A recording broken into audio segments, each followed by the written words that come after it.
आज जो विप्रो के शेयर में प्राइस एक्शन देखने को मिला है मतलब वो हैरान करने वाला था।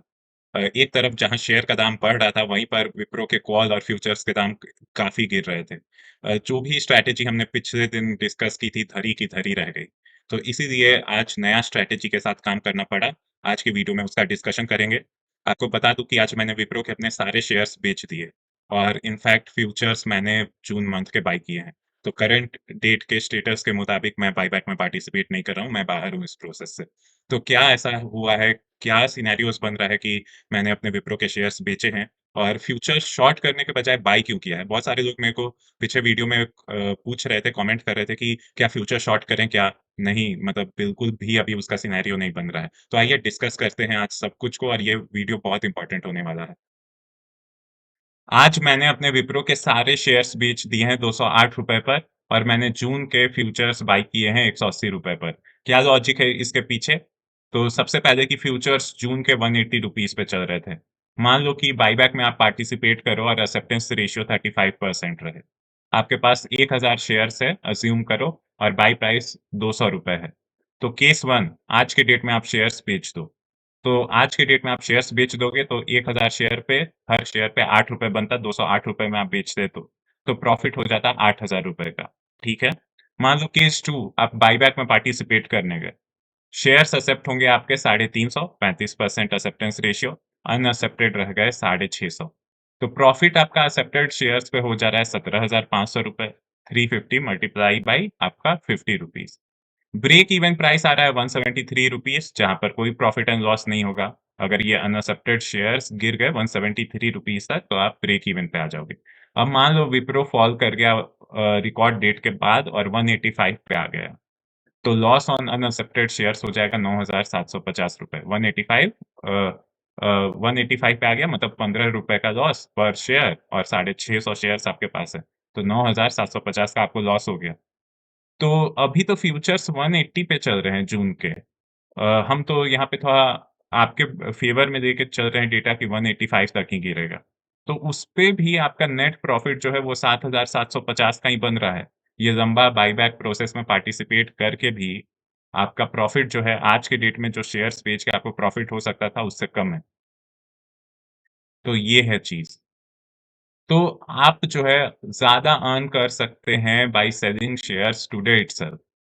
कुछ लोग पीछे वीडियो में मेरे को कमेंट में कह रहे थे कि क्या फ्यूचर शॉर्ट किया जाए? तो इसका मतलब आप फ्यूचर शॉर्ट करना चाह रहे हो और आज के प्राइस पे कहूँ तो इसका मतलब आप कंसर्न्ड हो कि विप्रो 180 के दाम से नीचे क गिर सकता है और उस डाउनसाइड को 180 से नीचे के डाउनसाइड को आप प्रोटेक्ट करना चाहते हो फ्यूचर शॉर्ट करके। तो मान लो कि आपने पार्टिसिपेट किया बायबैक में और फ्यूचर शॉर्ट किया आज के डेट में। तो प्रॉफिट ऑन बायबैक आपका फिर से वही हो जाएगा 350 मल्टीप्लाई 50 ₹17,500 का। Loss due to selling remaining shares at 180 equal to ₹13,000 मतलब आप फ्यूचर शॉर्ट कर रहे हो 180 का भाव देके तो आप क्या कर रहे हो कि भाई हमको 180 का रेट पे मैं जो शेयर्स है वो निकलवा दो। तो आपके 650 शेयर्स जो हैं फ्यूचर शॉर्ट करने के कारण ₹20 पर शेयर लॉस होगा तो ₹13,000 का आपको इस पे लॉस हो जाएगा। एक यहाँ पे क्लैरिफिकेशन कि हम मान के चल रहे हैं कि 650 का लॉट साइज़ अवेलेबल है फ्यूचर में। वैसा होता नहीं है, लेकिन वो जब आप 4-5 अकाउंट से करोगे तो वो बैठ जाएगा 3000 शेयर पे। तो net profit and loss guaranteed for AR equal to 35% equal to ₹4500 मतलब आज के डेट में अगर आपको कोई बता दे कि गारंटीड एक्सेप्टेंस रेशियो 35% जाएगा और आप जाके आज फ्यूचर शॉर्ट कर देते ₹180 का, तो आपको ₹4500 का ही प्रॉफिट होता। तो आज ही आपने क्यों नहीं शेयर्स बेच दिए? आपको तो आज ही 8000 का फ़ायदा हो रहा था। इसके बजाय कि बायबैक में पूरा 1 महीना लगे रहें, पार्टिसिपेट करें और फिर उसके बाद जाके आज ही फ्यूचर शॉर्ट करें। इतना झमेला से तो अच्छा था 8000 फ़ायदा। तो buyback participation plus plus future short at current price equal to disaster in making. मतलब बस हमको हेज करना है तो हमको शॉर्ट करना है, कोई भी रेट देने के लिए तैयार है। तो वैसा नहीं करना चाहिए। तो यानी आप बायबैक में पार्टिसिपेट करने का सोच रहे हो और साथ में आज फ्यूचर शॉर्ट कर रहे हो, तो ये बिल्कुल ही एक डिज़ास्टर आपके लिए हो सकता है। क्योंकि मेन दिक्कत क्या आ रहा है कि फ्यूचर का रेट बहुत ही अनरियलिस्टिक है। 180 पे आपको जून का फ्यूचर्स मिल रहा है। सेकंड केस आप कुछ नहीं करो, तो प्रॉफिट आपका बायबैक में होगा 17,500 का। लेकिन आप कैसे हैंडल करोगे मार्केट रिस्क ऑफ 650 शेयर्स? मान लो कि जनरस असम्पशन लेते हैं कि प्राइस 190 तक ही गिरा, तो आपको 10 आपके जो बचे कितने बचे शेयर? 650 शेयर। 650 शेयर पे ₹10 का लॉस मतलब साढ़े 6,000 का आपको यहाँ लॉस हुआ और प्रॉफिट में बायबैक हुआ था 17,500 का। तो total net profit and loss ₹11,000 का आपका हुआ, ठीक है? अब मान लो कि अगर प्राइस 190 तक ही गिरना है, आप अपना जो सिनेरियोज़ बना रहे हो उसमें ये देख रहे हो, तो आज ही के डेट में शेयर्स बेच के पहले 8,000 प्रॉफिट क्यों नहीं दे दे रहे? और फिर जो बाकी के 650 शेयर्स हैं, उसके लिए एक फ्यूचर बाय कर लो। तो obviously no such contract exist but आप मतलब समझ रहे हो।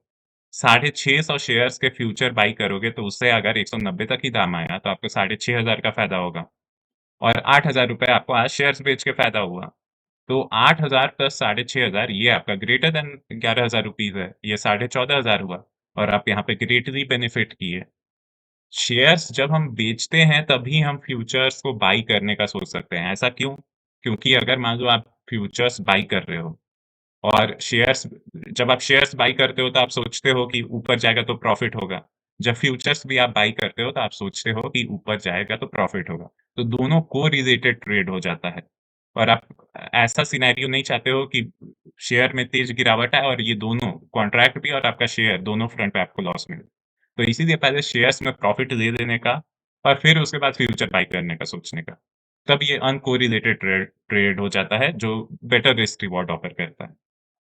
अब हम लोग अपने थोड़े बबल से बाहर निकलते हैं रिटेल इन्वेस्टर के। मान लो कि हम एक बड़ा फंड हाउस है और मेरे पास 1 लाख विप्रो के शेयर्स हैं। तो बायबैक पार्टिसिपेशन तो मेरा जनरल कैटेगरी में होगा। तो हम एक बड़े फंड मैनेजर हैं, तो हम ये क्यों नहीं सोचेंगे कि भाई एक्सेप्टेंस रेशियो तो जनरल कैटेगरी में मैं 5-6% जाएगा। यहाँ पे तो रिटेल कैटेगरी वाला 35% की 45% वो वाला तो सीन है नहीं। तो हम ये क्यों नहीं सोचे कि आज के डेट में बेच देते हैं सारा शेयर 208 पर और जून फ्यूचर्स खरीद लेते हैं। तो बेसिकली हम क्या कर रहे हैं कि हम अपना मई में शेयर्स बेच दिए ₹209 पे और जून एंड में जाके शेयर खरीद लेते हैं ₹180 पे। ये कैसे होगा? फ्यूचर्स बाय कर लेंगे जून के ₹180 पे। तो यहाँ पर यही समस्या है कि ये इरैशनैलिटी यहाँ पर प्राइसेज़ में ज़्यादा है।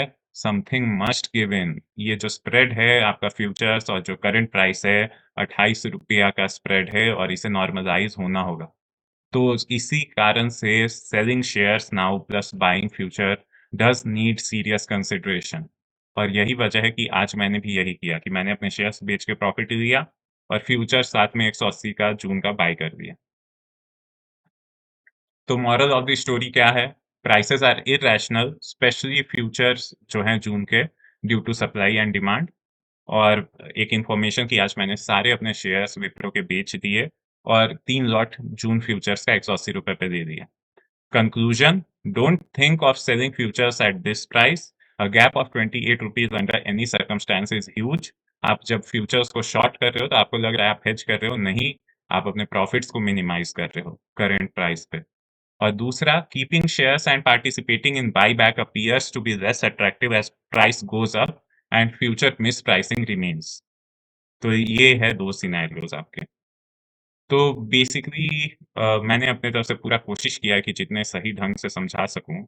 आप मुझे कोई कमेंट बॉक्स में वैसा सिनेरियो दो जिसमें आपको लग रहा है कि मेरा स्ट्रैटेजी आप दिमाग लगाओ, कि शेयर का दाम 190 आ जाए, 180 आ जाए, कहीं तो कोई केस आपके अनुसार बनना चाहिए जहाँ बायबैक पार्टिसिपेशन से मेरे को फ़ायदा हो, कंपेयर टू मेरा स्ट्रैटेजी जो है कि शेयर्स को चलो सेल करते हैं और फ्यूचर्स 180 का जून का बाय कर देते हैं।